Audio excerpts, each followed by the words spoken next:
एक बात बताओ, ईश्वर अगर निराकार है तो हम उसे मूर्ति में क्यों पूछते हैं? क्योंकि मूर्ति मेटाफिजिकल रियलिटी को एक सिंप्लीफाइड फॉर्म देती है। थोड़ा इजी बहन, हम रियलिटी को सिर्फ भौतिक स्तर पर ही समझ पाते हैं, टाइम, स्पेस, मटेरियलिज्म।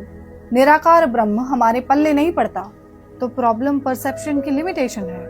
नहीं, प्रॉब्लम ये है कि जो चीज़ हमें समझ नहीं आती हम उसके साथ कोएग्जिस्ट नहीं कर पाते। अंदर एक डर ट्रिगर होता है कि जो हमें दिखता ही नहीं उससे डील कैसे करना है। ओके, पर इसमें स्पिरिचुअलिटी का क्या रोल फिर? आकार देकर तुम्हारा अहम ब्रह्म को खुद से अलग कर देता है, डुअलिटी या बाइनरीज का इल्यूजन क्रिएट करता है ताकि ईगो बचा रहे। मतलब मूर्ति पूजा गलत है, मतलब निकालने की बहुत जल्दी रहती है तुमको। अगर प्रॉब्लम मूर्ति पूजा में होती तो मीराबाई कृष्ण की मूर्ति में समाहित कैसे हो जाती? संत कबीर दास, तुकाराम, ज्ञानेश्वर ये सब ईश्वर में विलीन कैसे हो जाते? तो प्रॉब्लम है क्या फिर? डिजायर्स। अक्सर हमारी आराधना और आराध्य दोनों ही हमारी इच्छाओं का प्रोजेक्शन होते हैं। कैसे? कभी सोचा है कृष्ण को लड्डू गोपाल की तरह क्यों पूछते हैं? नहीं, क्योंकि वहां तुम पालन करता होते हो, कंट्रोल तुम्हारे हाथ में होता है। Desire to be in control fulfil होती है और अंदर एक डील चलती रहती है कि सेवा करेंगे तो मेवा मिलेगी।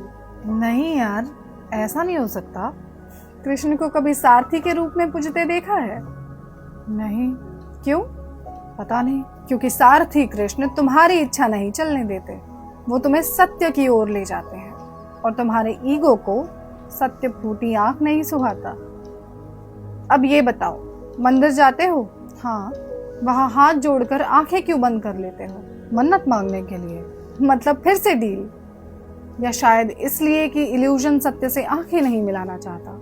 यानी मूर्ति सिर्फ ट्रांजैक्शन का जरिया है, हमेशा नहीं पर अक्सर। तो मीरा को मूर्ति में कृष्ण कैसे मिल गए?